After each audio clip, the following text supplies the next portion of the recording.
I say sure all the time now. Weird. Will be like, we're starting at 7:30. I'll be like, sure. Will, is sure obnoxious? No, what's wrong with sure? I never knew what. So if you said to me, go ahead and tell me like, oh, Magnolia is a really good movie. Magnolia is a really good movie. Sure. See what I'm saying? It's like, but I don't mean, but I don't. It doesn't sound like it does he sound agrees. a little sarcastic. Yeah, right. Yeah. But like in that situation, like I was addressing how sure I am that it's a really good movie. What's that movie? Is it a hit? Don't ask her like, 'cause she'll say, I haven't seen it. Welcome to the Haven't Seen It podcast. This is the podcast where we bring people on the show and we get them really drunk and they tell them about a movie that I've never seen before. I'm Alenka Zach. And I'm Will, and I'm super excited to be here, Alenka. We're having such a great time tonight. You seeing what I'm doing there? I am not pausing. You threw me off so hardcorely, I don't even appreciate it. I actually, you know what? Now that you've done it, I don't like that you didn't pause. Yeah, it broke character. It broke timing. We might as well write this episode off, I think. Well, yeah, Craig wanted to cancel anyways. Oops, did I just say his name? I'm just kidding. Well, no, he didn't. Wait, I'm going to say it. Today on the show, we have probably, honestly, sorry to everybody else that's been on the show, but one of my favorite fucking people in the goddamn world. We have New York City comedian, Mr. Craig Fox. Oh, thank you, Alenka.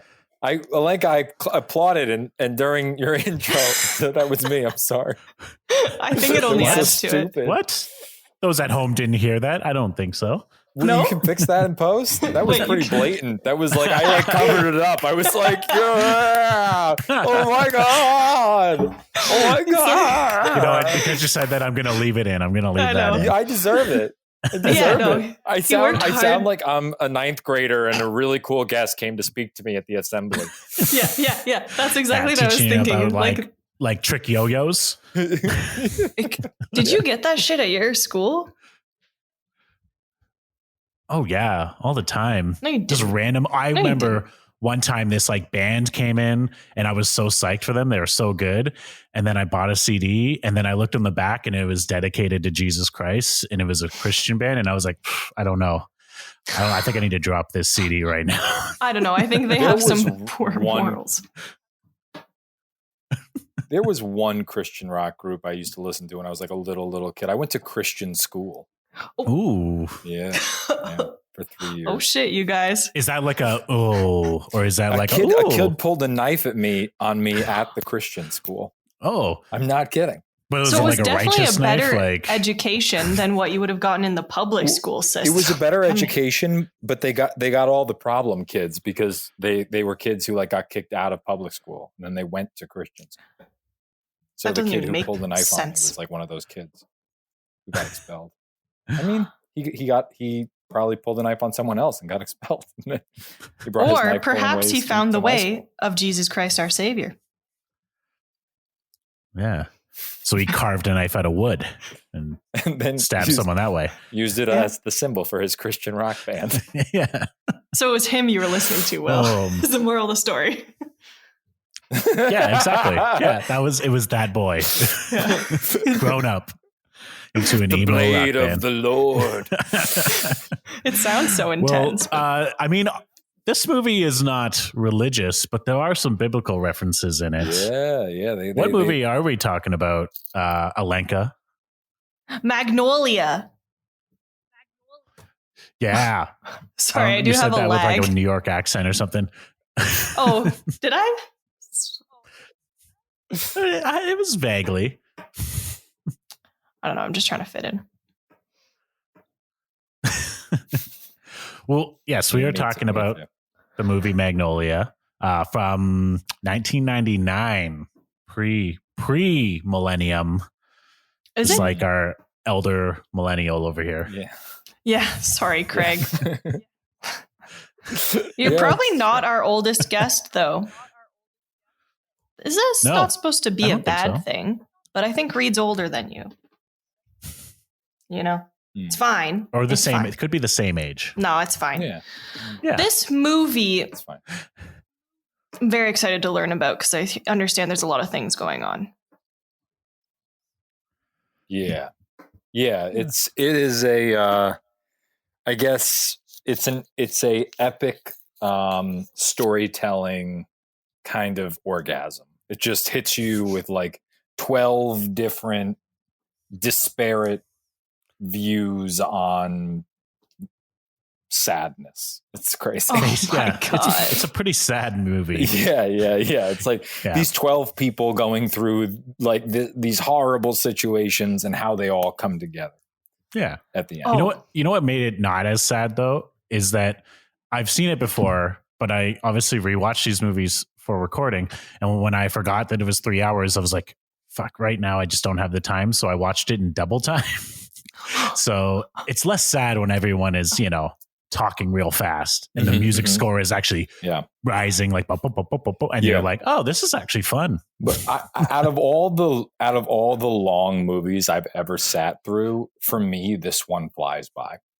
It goes faster than 3 hours. It does not feel like 3 hours. It feels like 2.25, 2.5. To me, I understand that, if this isn't if you're not in the mood for this movie, it's not you shouldn't do it. Like if you get an hour into this movie and you're like, you should chill, watch another time. You should chill, watch another time. Yeah. Because it's heavy. Why is this the movie of choice for you? Out of all the things on that list, you chose this. Yeah. I think that for me, P.T. Anderson is such a popular. It's rare that I've never met anyone who didn't enjoy his films. Anybody who didn't enjoy them, they were unable to give me a reason why. Really, I mean, other than maybe it's very serious subject matter, and they're like, "Yeah, I'd rather not deal with that right now." And I'm like, I just want something light. I totally like. If it's like a light date night, like don't drop "There Will Be Blood" on her. You know what I mean? Like it's like it's not exactly the most Noel Coward quippy stuff. I mean, it's just sort of what he deals with. Yeah, it doesn't seem like it's on the subject of things that we're all like readily here to consume, I guess. Yeah, what are you talking about? Childhood trauma, failure of parenting, sadness, drug abuse, all of it. It's all ready to be consumed. Will just summed it up. That's Magnolia. I can't wait to give my summary now that I have some information. I know. That's why I like feeding you little things about it so I can pepper into your summary. Do you want that now? So I picked it, and then what? Go on. No, go on. I just felt like I didn't answer your question, really. So why did I choose the movie? I chose it because it's I thought also I've seen it probably more than I've seen any other movies. Like I've watched it more times, which to me, quantity sometimes over quality. Like I just have watched this movie the most.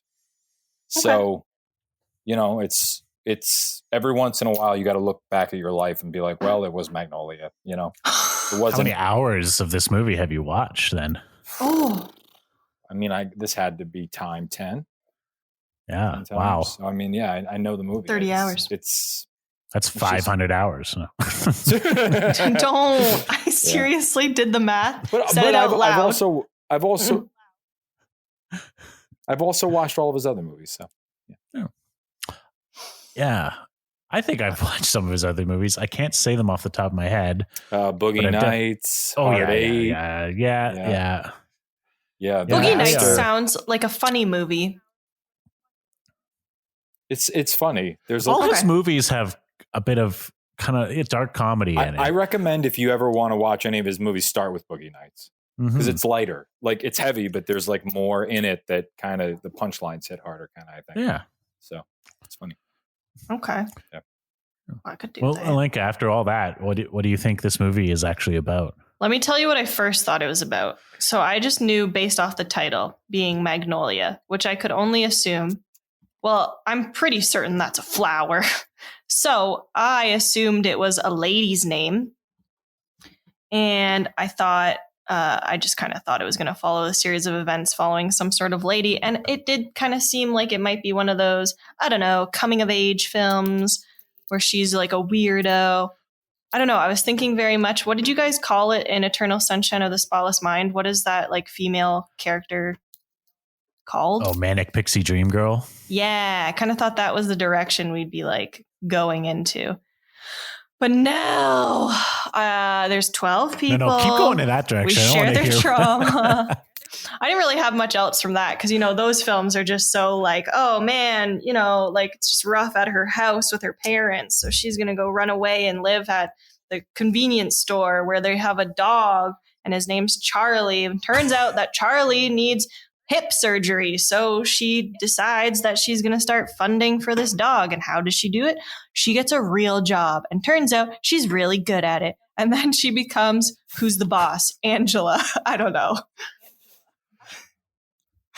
So that's Magnolia. Pretty spot on, I think. Yeah, I would say. Yeah, maybe. This fall on Netflix.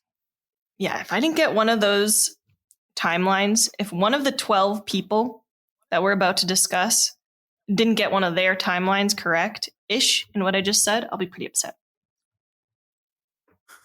Yeah, you didn't. Okay. Not at all. Okay, great. I don't know if I just ruined the whole show, but yeah. But you did. You're just like... You know what? I went there. And not everybody can say the same. You're right. You're totally right. Yeah, you did. You're noble. You're brave. Very brave. Thank you. Thank you. Yeah, so I'm an all-star and everybody knows it, is I think where we left off. Yeah. Yeah, that's what Smash Mouth wrote about you. Yeah. Well, I guess I'll talk about the drink, about my special drink. Which I'm enjoying. I'm enjoying. Thank you very much. Why? It is called the Frog Drop. Okay. Why is Craig so green and yours not quite as green? Mine's pretty green. It's just a darker green. And on my camera, it's very yellow. He's got the triple sec on lock. He's got the... Yeah. Can I say that? Triple sec on lock? What does that mean? What just happened? But we're just not sure you want to say it. Yeah, I don't know why I guess I just miss bars. I miss going to a bar. Yeah, I know. Man. Oh. I'm gonna ask for the frog drop next time we can go out. Do it. Yeah. They'll totally know what they... Alenka, I'm going to buy you a frog drop. Can't wait. You like walk up to a girl and you're like, I'm going to buy you a frog drop. It's like, what the fuck? It's like, thank you. You want a frog drop, baby? I'm just play leapfrog all night. The frog drop is a play on the lemon drop cocktail. I will say none of the drink, like, the name is literally the only thing in reference to the movie. The drink is just a lemon drop, and that's why I chose. It was not some smart Paul Thomas Anderson writing in my head to link this drink to the movie. Just the name. It's 2 ounces of vodka, 1 ounce of melon liqueur, half ounce of triple sec, and 1 ounce of lime juice, freshly squeezed, and some simple syrup. And you can garnish with a sugar rim, which I did not do because I don't have that shit. You don't have sugar in your house? That's bizarre. But also, I've adjusted my Magnolia plot. Frog drop. Forgot about the name. Anyways, some little girl's first encounter with death will presume Magnolia, as that's the lead. She drops a frog and she steps on it. And that's her first encounter with death. That's traumatizing. Yeah, that's like a... Yeah. That's like beautiful. Thank you. That's... Yeah, it's completely wrong. Yeah. You can believe it, right? Yeah, I mean, it's a little... I mean, at least now I feel like, I mean, if one of our listeners I don't know, Craig. Would you please elaborate? If one of our listeners is documenting Alenka's, past synopses and compiling a list of great screenplays that can be written from them, please reach out and we'll try to get those produced as best we can.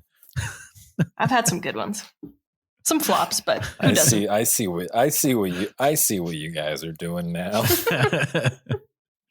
We're gonna make movies, baby. Well, we're about to find out why it's called the Frog Drop, even though that's not coming for a while. Craig, yeah, how does this movie start? So, in the beginning, yep, there was my HBO Max, which I pay $14.99 a month for. It has been a sacrifice it's the thing that I give myself. And your little special treat. Yeah. And so I went up to the search engine part and I clicked MAG and all right. So the way it starts is there is this compilation of 3 crazy stories that basically there is absolutely no way that these random 3 events could have happened. The first one is these 3 dudes who all kill a guy and they all have the same last name in the same place, right? So that's crazy. And the second one, Patton Oswalt plays a casino guy, and he gets dropped from a plane accidentally that he got scooped up from while scuba diving, and he lands in a tree. No. And the night before, the guy who scooped him up was the same guy who he gambled away his money, all of his last money, to this guy at the casino who's Patton Oswalt. And then the third one is this kid. Oh, the pilot also commits suicide because of the guilt and this. And then the third one, this kid jumps off his building to commit suicide, but before he hits the ground, he had loaded his parents' shotgun because they always fight with each other. And then he was hoping that they would kill each other on accident. But then she fires the gun out the window and she hits her own son in the chest right as he's falling past the window. Wait, what? Yeah. And so it turns from a suicide into a murder. Hold on a second. Wait, this kid. Hold on. Okay. Yeah. The parents are arguing and Mamacita's like, I'm going to grab this shotgun and pull the trigger at my husband who's standing by the window. She misses and hits her kid. Because he's an asshole and I hate him and I want him to die. Right. Yeah. And then the kid gets blown right through the stomach. Yep. As he's falling. Yeah. And then it gets turned from a suicide to a homicide. And these 3 random events, he would like to say that they are chance, but they are not chance. This is what happens in the world, is that crazy random shit happens. There's no way to explain it, and it does happen. That's kind of the premise of the movie. And there's a narrator over top, and the whole thing is a little bit comedic. He's like Greenberry Hill. Yeah, he's he sounds like cooler Saturday Night Live guy. He's a really suave dude that you like. It's like you want him to be your hot dad or something. On Double Time, when I listened on Double Time, it sounded like Rod Howard in Arrested Development. So yeah. I don't know who the narrator is, but it's like even cooler than Ron Howard. Wow. He's actually the producer, the one producer of the show in the movie. Okay. He also plays the narrator. Got it. Yeah. Anyway, so then after that, the first character that you meet, so then basically Alenka, there's these 12 stories. So, and what he does is he introduces each character boom, boom, boom, all 12 of them. So the first one that he introduced, I think, is Tom Cruise's character. Come on. Yeah, there's two shots from a living room where we kind of see the same living room twice, and it's like a TV set. And we first see Tom Cruise on the TV, and he is a pickup artist guy, and he's got long greasy hair. It's called Search and Destroy. is his like thing. And seduce and destroy. Seduce and destroy. Yeah, seduce and destroy. And he has this epic like introduction to from Space Odyssey 2001, where it's like dun, dun, dun, dun, dun, and he's like in the lights and everything, and it's like super fucking epic. And so that's him. The second story is William H. Macy, the guy from Shameless. Alenka, have you ever seen Shameless? Oh wow, you really haven't seen fucking anything. No. So all right, I need to Google who he is. I mean, I knew you guys had a. Listen, this is the most earnest premise I have ever fucking. And Tom Cruise plays Frank, the character Frank. Yeah, Tom Cruise plays Frank Mackey. Yeah. And then there's a lot of William H. Macy plays here. Donnie Smith, who was the quiz a famous kid. Quiz kid, Donnie Smith. Famous, like basically famous for winning this quiz show where kids compete against adults, like genius kids compete against adults. Oh yes, it's hosted by Jimmy Gator. Mm-hmm. Jimmy Gator is another one of the 12 characters, and he the show is called Kids Know Things, or what's the show? No, Kids Know Things sounds right. What do kids know? What do question kids, mark. Yeah. What kids do kids know things? What do kids know? And we'll go back to Kids Know Things. Yeah.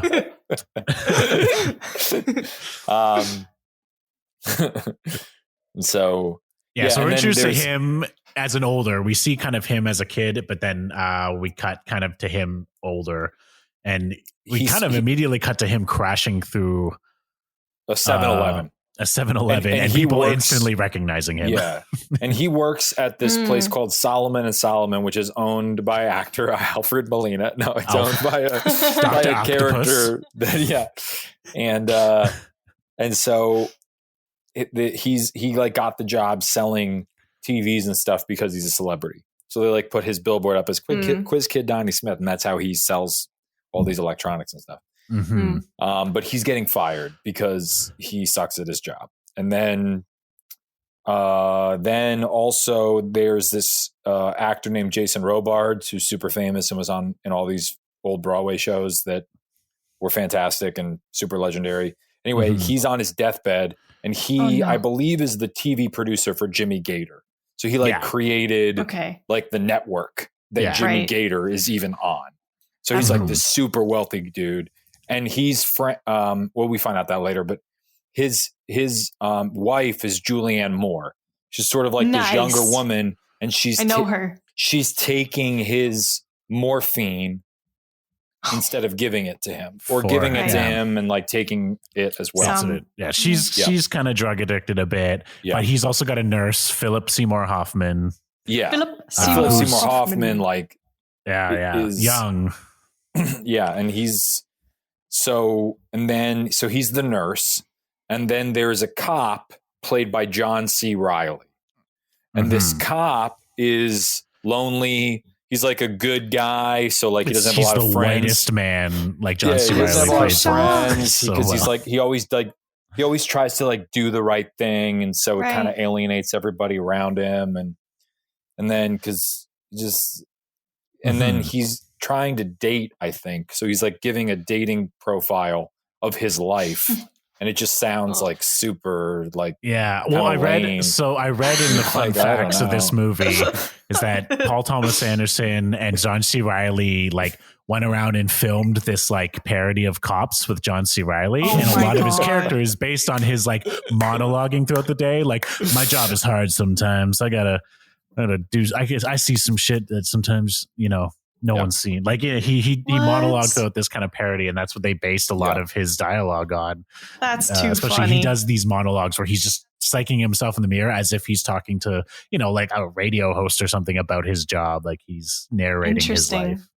And then you get introduced to this lady who you don't know her name, but she's going Magnolia. through this horrible depression, and she's wasted, and she goes home with this guy, which like is fine, but then Jimmy Gator shows up, and Jimmy Gator's her dad. Yeah. So this is the host of the kids show. You find out that whatever Jimmy Gator did, his daughter fucking hates him. She hates this man's guts, and she screams at him and is like, "Get the fuck out of my house." and he leaves. But he reveals that he has bone cancer in this scene. Oh. That he's dying, but she doesn't give a shit. Yeah. Yeah. Wow. Will, we're killing this right now. We are like flying through this. This is like a 1-2. I feel like we're calling a sporting event right now. Yeah. The last character that we are introduced to is Stanley, who is another contestant on the What Do Kids Know? But he's a child now. So he's the current like star of the show. He's like a genius. But his dad is like this failed actor who is trying to get money out of him. Yeah. He's always like pushing him to just win and just do what you're told. His storyline, Alenka, is the most closely associated with your made up storyline from whatever that was. Like that. It was good. And I think the only connection is that there's a child. Yeah, there's a young person. That's where it stops.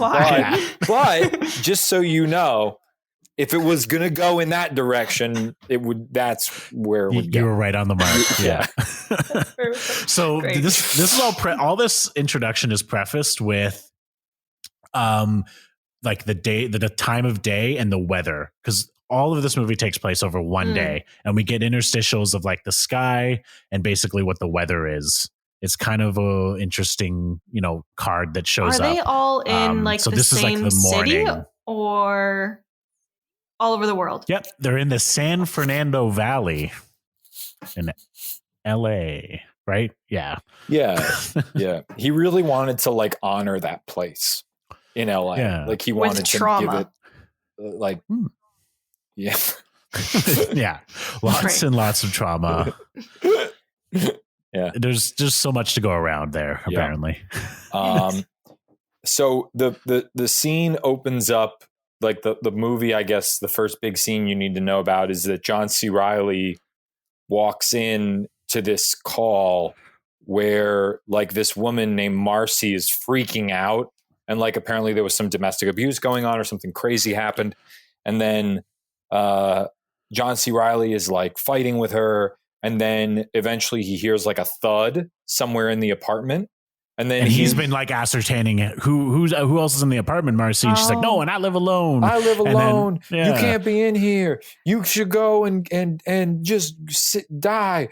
She's like freaking out. Oh yeah. And then he's walking towards like the bedroom because he hears the noise, and she's like handcuffed to the couch, dragging it. He's like, Marcy, don't move that couch any farther. and then there's a dead body in the closet, and Marcy goes, that ain't mine. And then it ends, and it's amazing. Yeah. What? All the cops show up, and then Jim, John C. Reilly is like leaving the crime scene, and there's this young kid who's all like, don't you want to know who did it? I can tell you who did it. And then he does a freestyle rap, which is like profound, and like he reveals who the killer is, which is the worm. What? But John C. Reilly is so like patronizing and douchey, honestly, that he doesn't hear what the guy is saying to him, and then he just kind of like drives away. And fun fact, Orlando Jones played Worm, but all his scenes were cut in a 3-hour movie. All his scenes were cut. Feel so bad for that guy.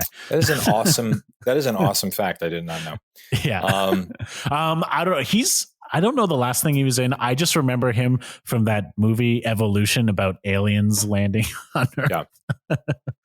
So Alenka, the first big scene. Well, he was also in the football movie, that big Friday Night Lights? I think. No, the Replacements, or not the Replacements, but there's another movie.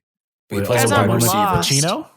No, it's the Replacements. I don't even know what a wide receiver is. Keanu Reeves. Keanu Reeves plays the quarterback, and Keanu Reeves is not a quarterback. Football, what an odd movie. Football movies. So Alenka, the biggest like plot thing you need to know is Jason Robards is dying, and then he says, Philip Seymour Hoffman, go and get my son.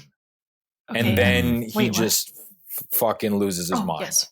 And so then Philip Seymour Hoffman spends the rest of the movie trying to get Jason Robards' son, who is Frank J. Mackey, Tom Cruise's character.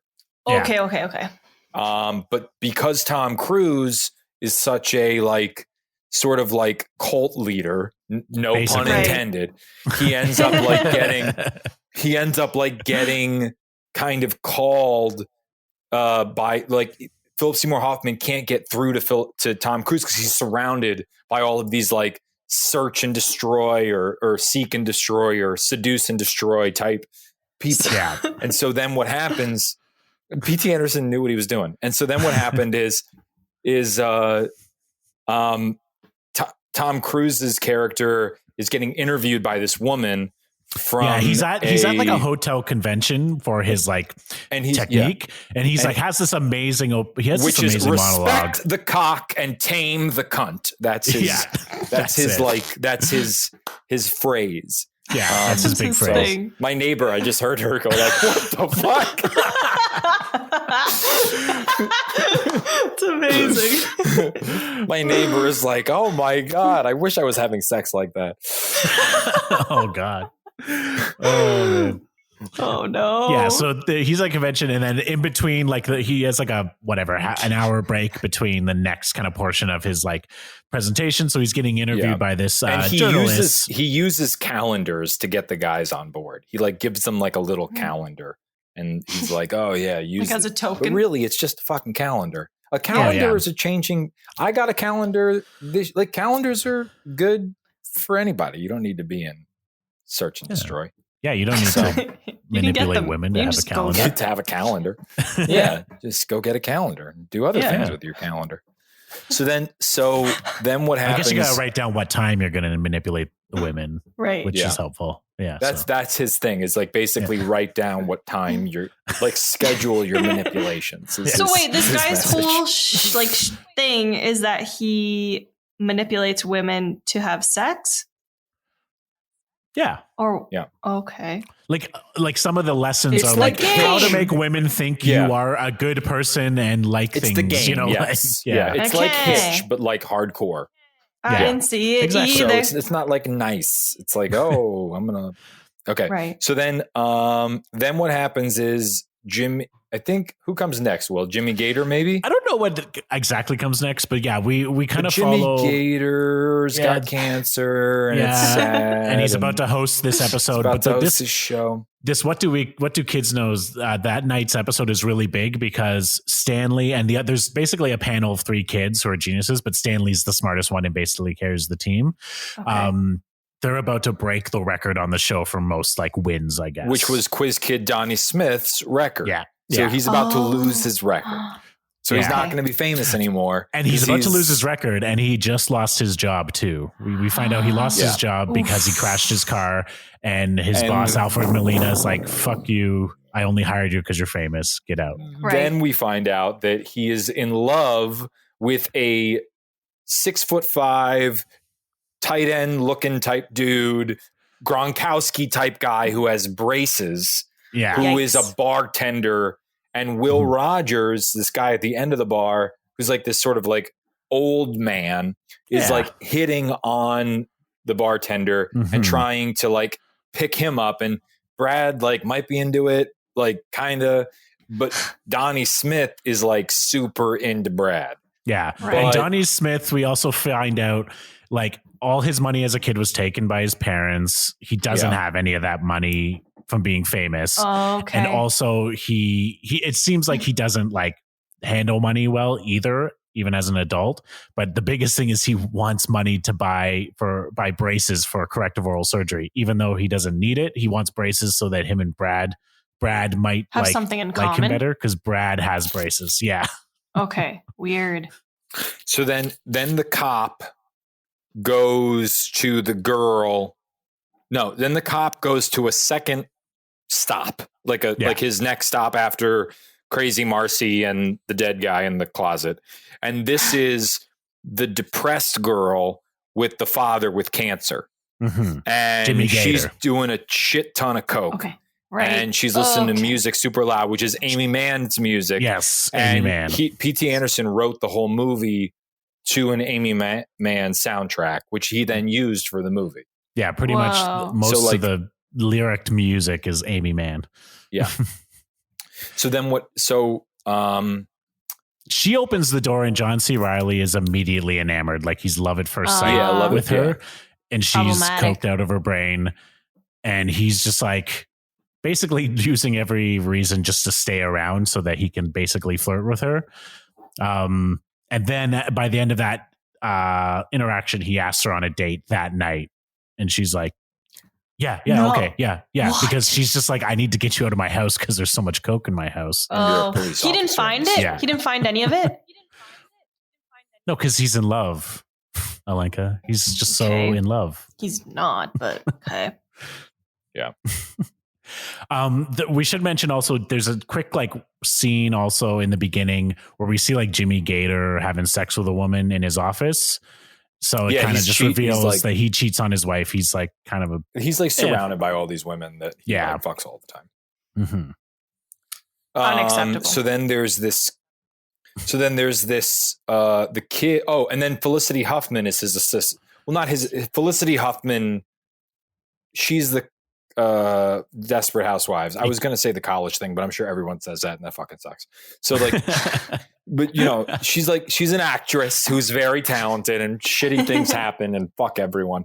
And so then what happens is she's assisting the boys, the little kids. And then the Stanley, the little smart dude who's about to break Quiz Kid Donnie Smith's record, he has to pee. And she won't let him pee. I know. And so like then it goes back and forth between commercial and also because he's also like his dad's like, yeah, you can do it, little fucking kid. Like he literally treats this kid like it's not his son, just some kid he's using. And which is, you know, Donnie and him are like similar in that way. It's like his parents also used him. And the two kids on the show with Stanley, the other little kid, they don't bully him, but they like kind of ignore him and just treat him as a smart kid. But he's the smartest. Yeah. Okay. Yeah.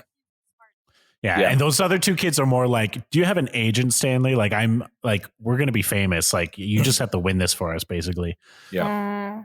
And then I might be jumping ahead, but whatever. We'll circle back. So then what happens is Philip Seymour Hoffman ends up calling. He's like trying to get in touch with Frank Mackey and he can't figure it out. There's a really funny scene where he's going to order some like groceries for delivery. But he also orders a bunch of porno mags. And I think he like, calls, this is weird. And Will, I think it's fair to say this. I think he's calling for the porn. Oh, he is, yeah. But he like masks it as I'm calling just for some soda. Yeah. And then the cashier calls him on it and makes it super weird. And Philip Seymour Hoffman is like, all right, you got me. Whatever, you're unprofessional. And then she's like, I'm not unprofessional. I'm a cashier. I'm doing my thing. You're unprofessional for fucking being a creep at this old man's house who I know, who's calling asking for porn so you can jerk off to his fucking dead body, you creep. Ew. So like, anyway, I probably like overanalyzed that, but I'm just saying like, no, it's probably accurate. I watched it. I was like not knowing what was about to happen. If you watch this movie 10 times like I have, you would be like way into it. And then yeah, exactly. Yeah. No, that makes sense. Anyway, 300 hours. Okay. Yeah. So yeah, he orders like porn and when it gets delivered, that's how he finds Frank Mackey's like contact, like not his like actual number, but basically how to get in touch with an ad like in one of the Hustler magazines, you know, they like have like a strong man with like a boxing outfit on and like two girls over him that are like, thank you. Oh, okay. It's always like a guy with like overly sized boxers. Yeah. Wait, overly sized boxers, like they're baggy? Always are like richly decorated. You know, they just. You think they'd be tighter to show off? You would think they would be tighter, but I guess if I had a lot of money and like every single girl on the planet, I would wear boxy underwear. I don't know why. Yeah, like I'm a boxer. It's like a powerful thing. So like I need space for my balls. I need like a big because they're so massive. There's so much like fucking semen in my nutsack. I need like a huge fucking boxer pad here. I think that's your guest snippet for this episode. Yeah, way to go. Yeah. The best. This is what I want to be remembered for. So he gets his number, but he phones, but he's just like, he gets caught up with basically a guy who's like, I don't know. We don't know Frank's number, but basically he's just on the phone most of the movie, to be honest. But, yeah. He's like just trying to help this guy get his dying wish, you know, of just seeing his son again. as far as he knows. Meanwhile, Julianne Moore is going around to like doctors and getting more prescriptions, like 3 different doctors and getting prescriptions. And then she winds up at the end at a pharmacy. And the pharmacist is like this young, kind of like good dude who's like notices that she's tripping balls on morphine and is like not going to give her any more medicine. So he goes to his manager boss guy and is like, hey, don't give this girl this medicine. And he's like, are you kidding me? Like, we're a mom and pop shop. Like, we need this money. Sell her the drugs. And then he's like, I don't want to fucking do that. That's terrible. Yeah. And then he comes back and he's like, are you sure you need this? And she's like, I don't know. And then she doesn't say anything. She just stares at him. And then he walks back and then he comes back and then she gets the drugs and then she freaks out on them and is like, don't you call me lady. Like I'm, you know, you don't know my life. You don't know me. You don't know my problems.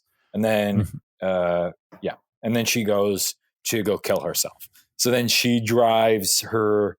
Well, she drives back home. Yeah, I don't think she's decided this yet because before that, she does go to their lawyer and she asks the lawyer to change Earl's will, but not for the reason you think, because then it's revealed that like the will obviously has stuff left for her, but she wants to change so that nothing's left for her because she actually has fallen in love with Earl. She was a trophy wife who cheated on him and wanted him just for money, but then in later years, she actually fell in love with him. So now she just feels so horrible. She can't have any of his wealth or anything like that. Yeah. That's so confusing. Yeah. And then while all this is happening, the kid on the talk show pees himself.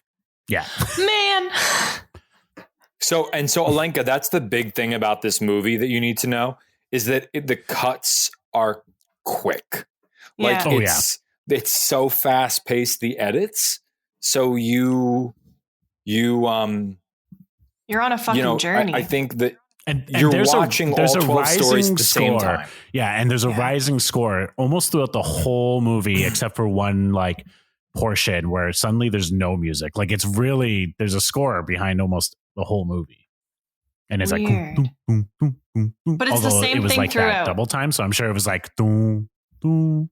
Yeah, yeah, not the same, but like there's a score, and there's also Amy Mann music, right? Magnolia. I'm just seeing if this is on Netflix. It's not. It's on HBO. What the fuck? That's why. Right. Yeah. You mentioned the box. I'll get it to you, Alenka. So then go ahead, you go. Oh yeah. So I guess I'll cut to Frank's interview. Frank's in his interview, and he's also like there's a scene where he's getting ready. Remember, for the I told you that and, news reporter came to go see him give his speech, Alenka? Yes. Yeah. Yep. And so Tom Cruise is just like changing his shirt because he's all sweaty, but he's just like standing there in his fucking underwear, like all jazzed up. It's a pretty famous scene where he's seems just like a very just Tom Cruise thing that he does in his house. Oh, he's just all Tom Cruise. He basically does his couch jumping scene pre-couch jumping. And he's just like super psyched. It was and she's like all right, sitting. calm down. Yeah, couch sitting. And he gets ready, and then they get ready for the interview. And over the course of this interview, basically the reporter basically reveals that he's a liar. Like he's talked about his life and how he's built from nothing and this and that. But she reveals like his, finds out like he says that his father is dead and his mother is nice. And he sees her from, time to time, and she loves her, or he loves her. But it's actually the opposite. His father is alive. His mother died when he was fairly young, and he had to take care of her. She had cancer. Why would he lie about that? You find out later. Yeah. Okay. Yeah. So then, I guess this is kind of a leap, I think, in the plot, but it's the next thing I can remember. So then Donnie, the quiz kid, ends up professing his love for the guy with braces.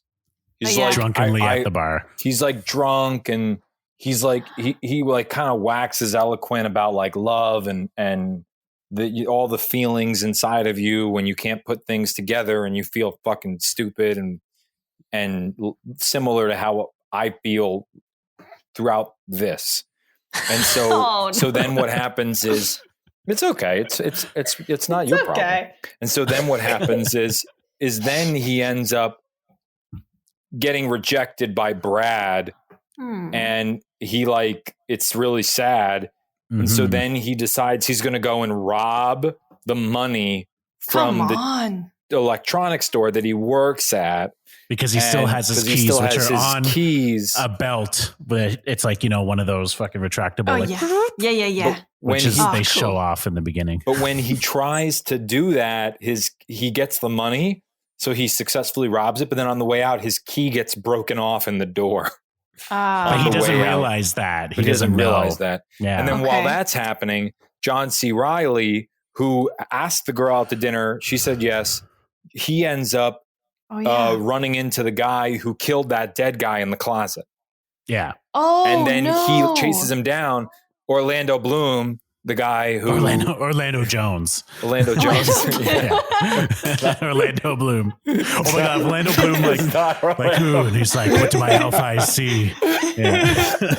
I wish. No, it's not Orlando Bloom. It's like British. I'm from the hood. God.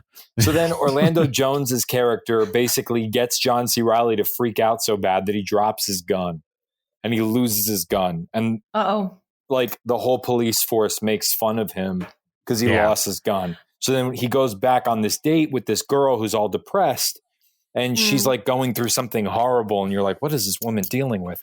And then John C. Reilly is like, I lost my gun. He starts crying. Well, she makes this kind of big declaration. It was like, let's that thing when you lie about yourself, when you don't tell all the truth about yourself, just so that people will like you, or because you don't want people not to like you. Let's just not do that tonight. Okay. And then she goes to the bathroom to presumably do some cocaine, and then comes back. And then he's just immediately, he's like, I lost my gun. I'm a laughingstock of, I'm not a good cop.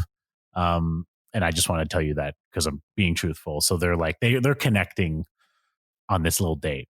Okay. And I believe one of the lines she has is actually an Amy Mann lyric or something. Really? Or from an unreleased album. I don't know. It's another fun fact I read on the wiki. And that line is something about something about, what's the line? Fuck. I'll bring it up. Way to drop the ball, Will. While he's doing that, so then because it's a long movie, and then what happens is during the quiz show, Jimmy Gator is calling up the adult people, and then he calls up Stanley, but Stanley can't go up because he peed himself. Mm-hmm. So I got the line. Yeah. So the depressed woman, Claudia is her name. She stands up and she says, now that I've met you, would you object to never seeing each other again? Which is an Amy Mann lyric, apparently. So does she tell him she divulges into a little bit of her shit life, or what? No, she actually does not reveal anything about her life to John C. Reilly, but she's immediately just like, we can't see each other anymore, because basically just being like, I'm not good enough for you type of thing. Sure. Like leaving the date. Yeah. Okay. So, yes, Stanley pees himself, runs off. Julianne Moore drives into the garage to kill herself. Oh, yeah. Frank Mackey gets a phone call from his manager or something. His manager, and the manager's like, Frank, this is serious. You need to come here now. And then he finds out that his dad is dying. Then he goes to his dad's thing, and I think this is Tom Cruise's the without a doubt the highlight of his whole career. Is he has this amazing moment where he goes to hit his father while his father's passed out, and he stops himself from hitting his father, and it's it's just a gorgeous choice. Why does he hate his dad so much? I don't know what that man's life is ever like, but whatever that is, he was right on that. Yeah, he reveals it kind of in this scene where he's basically monologuing to his dad, and it's his dad left him and his mom when his mom got cancer. He had to take care of his mom, and his dad just left them. He didn't like to be around sickness. Father. Yeah, he didn't like to be around sickness, so he didn't even go visit. Yeah. Okay. And he was too busy with the network and it was too depressing. So he was trying to build this network. Yeah. Mm-hmm. Yeah. Which Earl reveals earlier to Phil, because he kind of in and out of consciousness talks about, how he cheated on his beautiful wife and all this stuff and left his son and his wife. And then Frank reiterates that and is super emotional. Oh, by the way, Philip Seymour Hoffman has already given the dying Jason Robards' old man, Frank Mackey's father, the most hardcore dose of morphine. Yeah. Oh, so he's gone. So by the time Tom Cruise gets to him, he's like out. Yeah. Yeah. And he also happens to spill some pills, and Jason Robards has like a ton of dogs. Earl has a ton of dogs, and one of the dogs eats the pill. No. Yeah. It's sad. So there's a lot of death. Yeah. And so anyway, Julianne Moore kind of passes out, but the little kid who was rapping in the beginning of the movie, he saves Julianne Moore's life because he just happened to be walking by. And so then Julianne Moore gets on this ambulance and she's on her way to the hospital. John C. Reilly's coming home from this horrible date where this girl kissed him and then left. And he's like, what the fuck? Donnie Smith. Yeah, Donnie Smith has decided... Smith is climbing the fucking roof to go try to give the money back because he feels like a douche for taking it in the first place. And because he went back and he found out his key broke off, he couldn't get in. So he's like, I got to climb the roof. The wife of Jimmy Gator finds out that Jimmy Gator molested the depressed girl that was his daughter. And then she gets in her car to go see her daughter. And then while all that's happening... Because Jimmy Gator actually fainted on the show that night because he's sick and dying.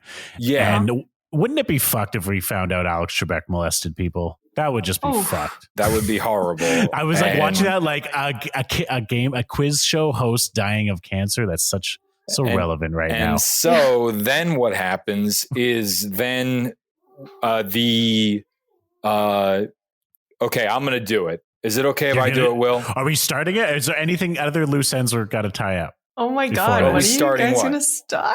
We're starting it. We're starting it. We're going to go into what you're doing it. What's happened. Okay. We're so fucking terrible. So here's one last thing. Stanley, who's run away, broke into his school and is just reading at the library because that's all he does. He's just all peed. Okay. It's peas everywhere. The librarians were like, whatever, you do whatever you want, you fucking loser. He's reading every book on sit over there geniuses. And you read fucking you piss pants, you just the art of war. Figure it out.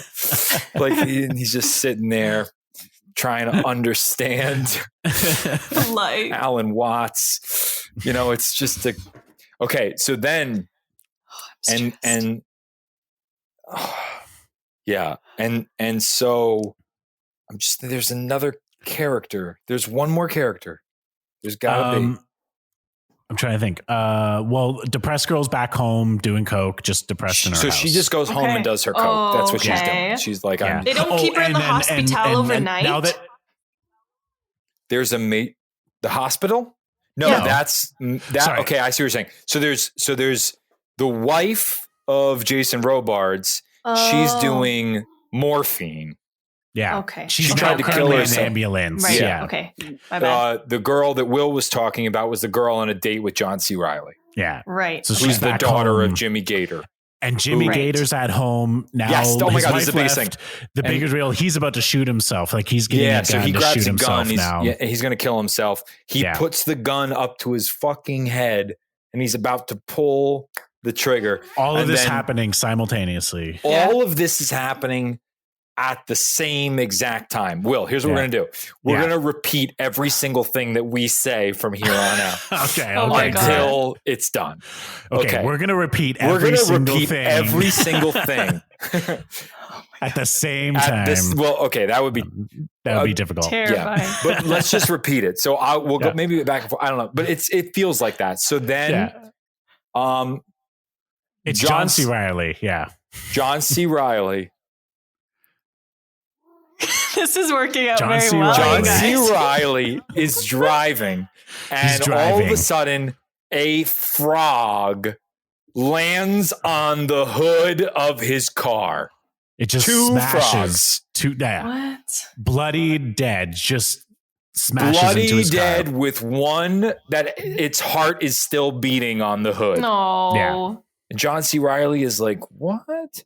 And then the frog falls through the skylight in Jimmy Gator's house, and right before he fires the gun, knocks it out of his hand. What? And then the ambulance is driving, and all these frogs fall on the ambulance, and the ambulance flips over, and it slides in front of the thing. And then Donnie Smith looks up and sees a frog, and it hits him in the face, and then he falls, and he knocks out all of his teeth, and he fucks his whole face up. So he actually needs braces.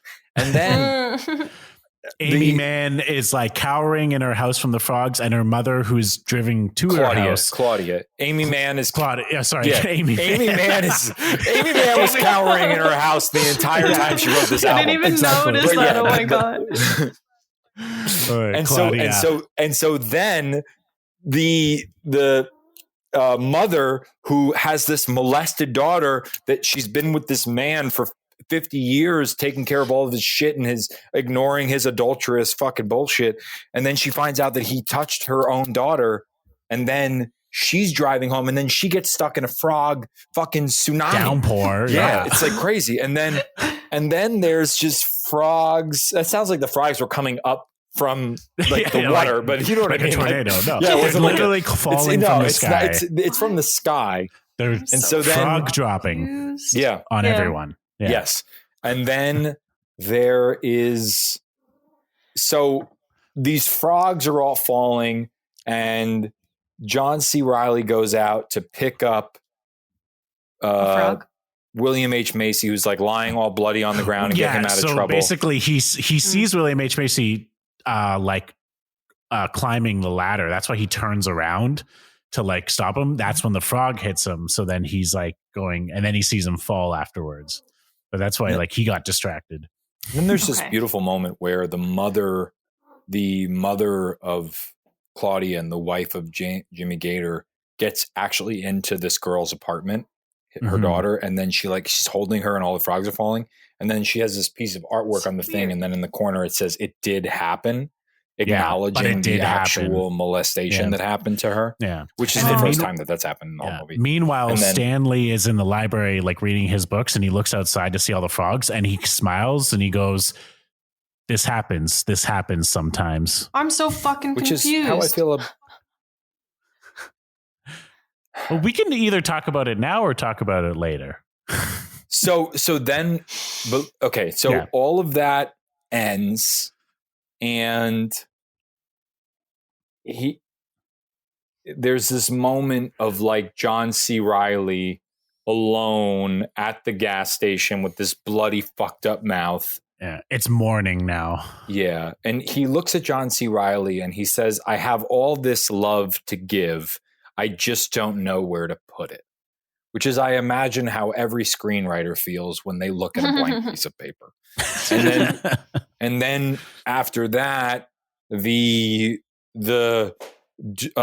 Jason Robards gets wheeled out from dying, and then the dog that ate the morphine. Good job, Will. That was absolutely a clutch observation from this movie that Alenka needed to know about, because it's funny when it happens. And then, and there's, it's so heavy. So any moment of levity is like, oh, thank God. and then,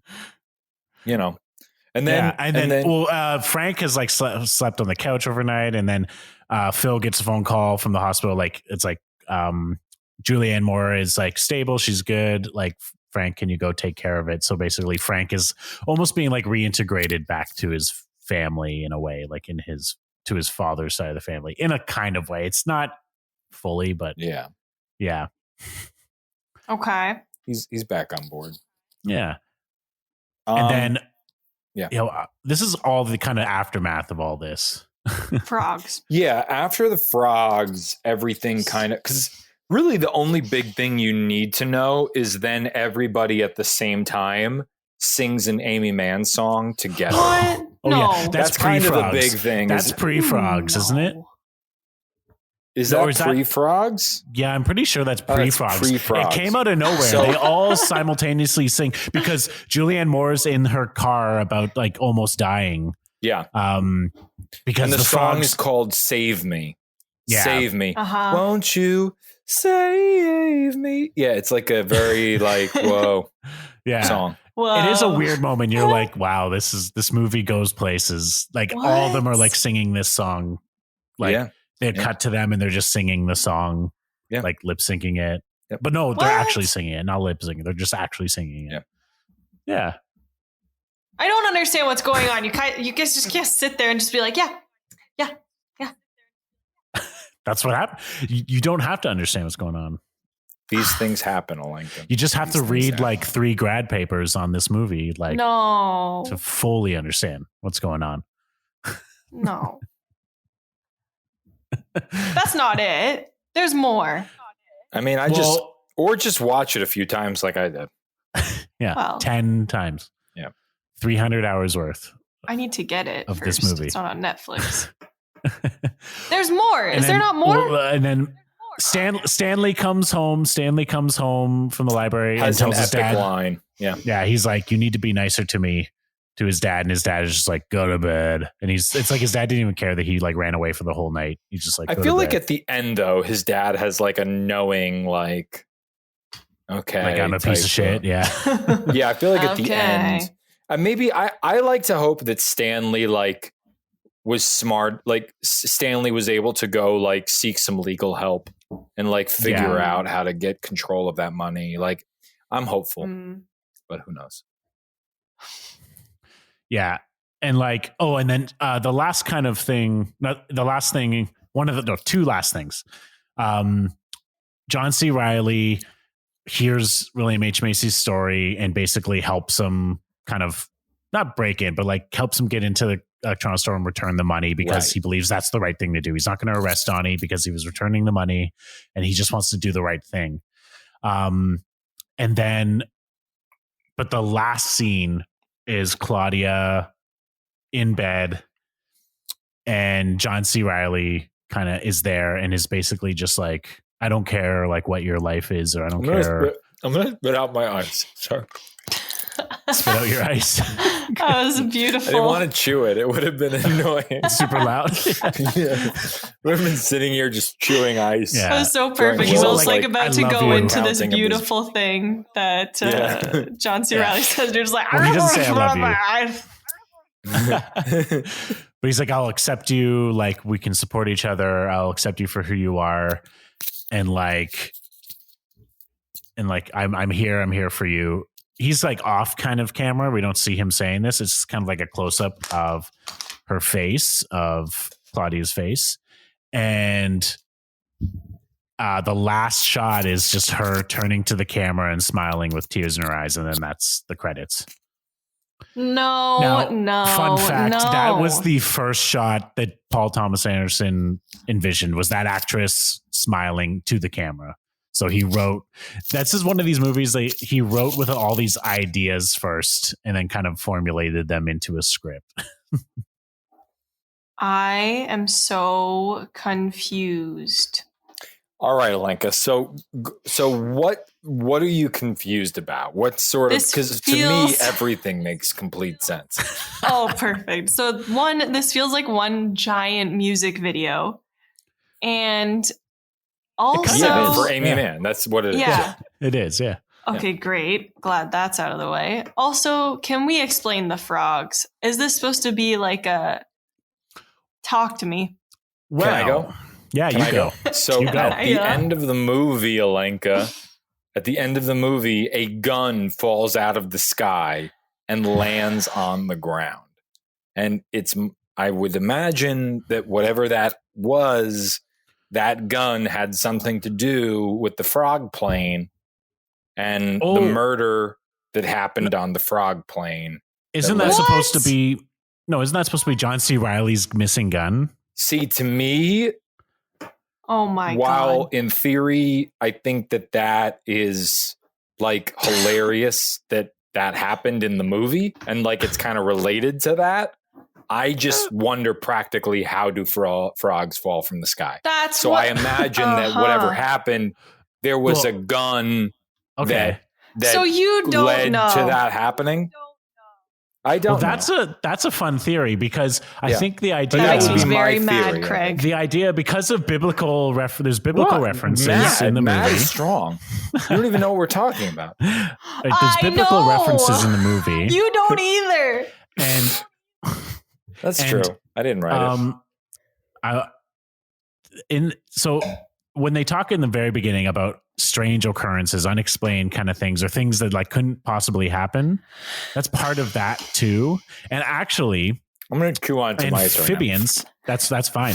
Amphibians and fish falling from the sky is something that has happened in history. Yep. In fact, as recent as 2011, people reported in a town in Japan, fish actually fell from the sky, and it is explained by like tsunamis and tornadoes out in the ocean, picking up animals into like the air, and then bringing them over into the atmosphere and dropping them into another town. No, they can't. It is very strange occurrence, can't weigh but it in happens. the atmosphere. No, fish can't sit in a cloud all day. No, but they're so light that the wind in the air blows them around. Right. Yeah. Okay, maybe it's if actually it's a real fish. thing, possibly. Yeah. Yeah. It's as real as there's people who report it happening, but there's no video evidence of it. Okay. Yeah. The biblical reference, though, is in fact the rapture, is it not? What is the frogs? No, when do they happen? That's like when crickets or some shit, isn't it? Yeah. Locust. Yeah. Locust. My delay makes me sound like a fucking idiot. Nah. What is what? Well, just so what questions do you have? I mean, this is a very this First, movie. let's dissect to hear about what this the movie frogs falling from the sky represent.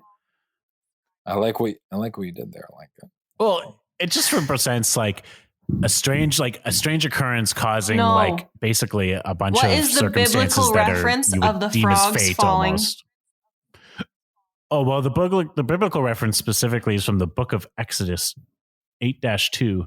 And if thou refuse to let them go, behold, I will smite all thy borders with frogs. Oh, lovely. I didn't know that. Well, there goes, a lot of my theories about whatever this was. But another fun fact, You've P.T. watched Anderson this movie like didn't 10 actually times know and you about went to that biblical Christian references school. when he wrote this movie. Yeah, I know. But P.T. Anderson didn't even watch it. I just learned. So he didn't watch the Bible, I'm as misdirected as Alenka is right now. I don't know. I do like your explainable theory that there was a plane full of frogs. And there was some sort of shooting. There was a fucking terrorist takeover of a plane full of frogs. Somebody was like, these frogs are going to Trinidad. Oh my God. Somebody got killed. What? What? Not anymore. My delay, I'm so sorry. Yeah. The Con Air of frog. Oh man, I want to see that movie. What movie? Yeah, we can write it. It's part of the same universe. Oh. Yeah. Con Air. Con Air. Alenka. I got to add that to the list. Frog Air. Nick Con Air Cage would at be his best. Really? How often Frog do you Air. guys just end up talking about other movies that Alenka should watch? It must be every episode. Most often it's referenced. Oh yeah. But there's been an occasion where like a couple guests have gone into a bit more detail than necessary of the other movies. And then I'm like, wait, what movie are we talking about? Yeah. We stayed on track. Magnolia, Oh, yeah. I think you get it, Alenka. What don't you get? The realistic component of it, I guess. And then everybody acknowledges it. They're all just like, did I mention it was animated? No. No, don't. It's not animated. It's not animated. I would have believed that. But I would say it's not. There's not like a plot to this movie. It's a rumination on loss, and love, and trauma, and parental leave. That sounds like people leaving because they're going to be parents. I mean, that happens. Like parental absence. Yeah, Will, you just summed it up. You just summed that up. That's what it's about. Yeah. Okay, so send me the link to it because I just want to Just got it. Watch it. I will. I'll send you my link to it. Things. Yeah. Okay, well, I'm confused but fun fact, and angry. P.T. Anderson, this came after Boogie Nights. Boogie Nights. And it's the Boogie studio, Nights, not Boogie Nights. Boogie Nights is a different thing about Boogie tissue Nights. And man. Okay. Well, Boogie Nights was such a hit that they were like, P.T. Anderson, do anything you want for the next film. And he was like, well, I got one chance. Do not miss your chance to blow. This opportunity comes once in a lifetime. Yeah. And frogs. That's Alenka why knows I can this relate movie to that. is a 3-hour epic. I'm so stressed about this fucking movie. I'm not going to lie. I have extreme anxiety about when I will watch it. Anytime you look at a movie and it says 3 hours and 9 minutes, right? You're like, well, I don't know about this one. I don't think I've even seen a 3-hour film.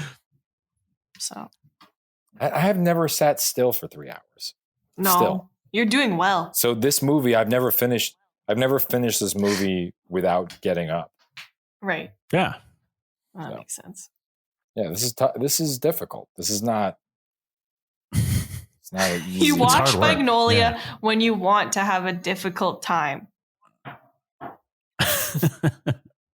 You want to challenge yourself with real strife.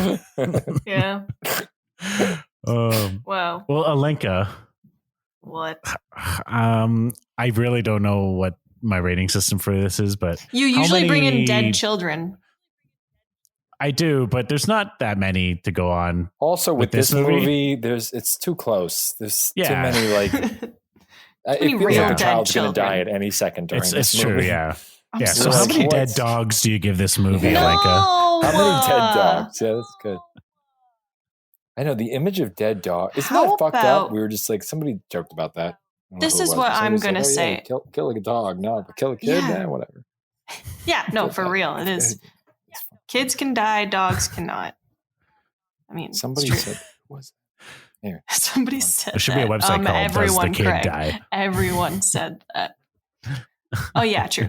Okay, so I give this one Christmas tree ornament of a dog and one Christmas tree ornament of a pill, and really no dead dogs, but just ornaments resembling what happened, and that way every year they can remember it on a Christian holiday. I think that wrapped up quick. Do you put lights around it? Yeah. Well, I'm just offering the ornaments. How you want to decorate your tree is all up to you. But that sounds like a celebration of the dying of the dog.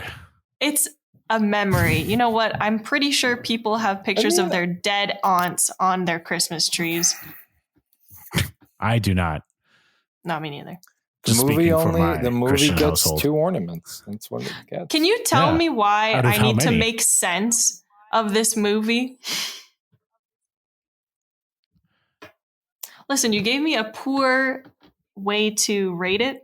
If it were fucking frogs, I would give give it like. There's something about. No, tell me. Alenka, there's something about your question that makes me think that's the grad school paper that never got written that should have been. Yeah. Yeah, no, you're right. Make me care about this movie. Not that I don't care about it, but why do I have to be the one to tell you guys what it all means, you know? I guess because frogs fall from the sky. And we are curious what you think. No, I've been very explicit that I'm angry about it and I don't understand it. And I would like it if one of you really had the answer for me, because you guys are the ones running the ship here and I'm just here for the ride. No. But Alenka, that's why you hate movies like this, because there is no answer to this question. So, no. Alenka, what happened is that there was a 747 leaving Florida. Yeah. And it was loaded with frogs in a transport system every year that goes up to Buffalo because for whatever reason, they need with frogs. a layover in San Fernando. Yeah. Yes. So there was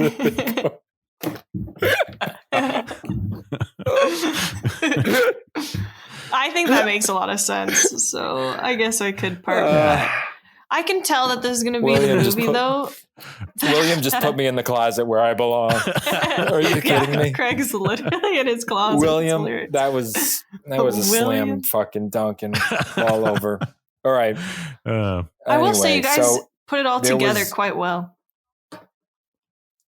I didn't finish telling you about the frogs yet. So fuck, I'm sorry. You took a fucking laughing spurt. Mad at me.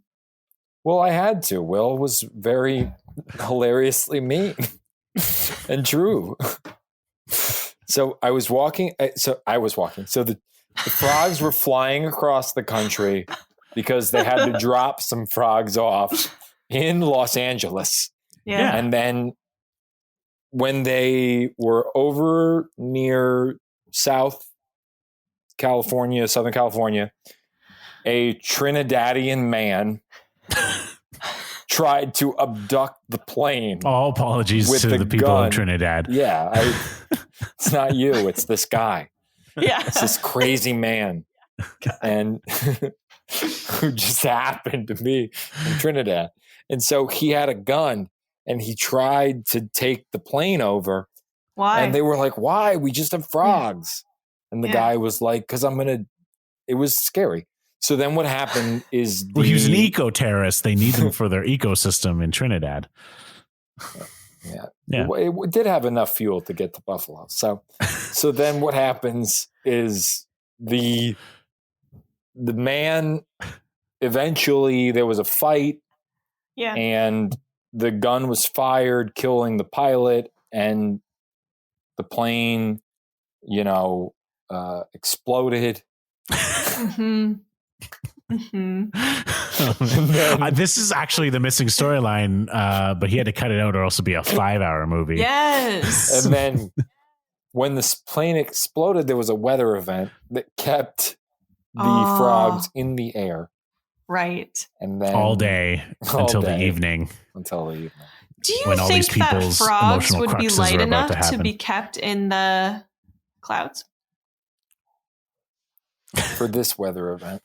Yeah. Gravity. I like that with anything. When you say the phrase "a weather event," everyone's like, "That's serious. That's real, and it's serious." Yeah.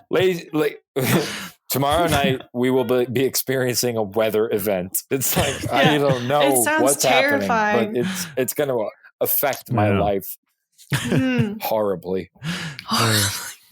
What happened to your shirt? You got blood on it. It was a weather event. Come on. Yeah. That's it. Yeah. Everybody has an excuse, I guess. Yeah, that's the perfect excuse. Well. Why were you late? Oh, weather event. I like that one. Well, guys, that was a fucking ride. I need to watch it. It was, wasn't it? This is going to be the movie that I sit on. Looking forward to that ending. Yeah, well, this is going to be a movie that I sit on and I just have to research extensively about afterwards because I don't do well with these open-ended endings where nothing quite meshes. Or rather, it meshes, but it just doesn't make sense. It's not that I don't like it. I just want theories. Will, what did you think of Lost? Never watched it, actually. So it reminds me of Lost in a way because the acting, like the actors are fantastic and the writing's fantastic. So it's like decent writing, decent actors, fantastic writing, fantastic actors. And then the whole thing, you're like, I'm not really sure what I got from that. I just know that I just enjoyed it. And Lost was similar. Lost, like the ending of Lost nothing has infuriated me as much that I've ever watched because I just thought, oh my God, this was a con. Like this was bad as a fake presidency. You know, and it was just a terrible thing that happened to me. I was like, I can't believe this is happening. I gave 7 years of my life to this show. And then there's no point to it. I was like, what? Yeah, I have nothing. I am no one. ABC doesn't care about anything. And it's all over. So this movie is similar to Lost with frogs.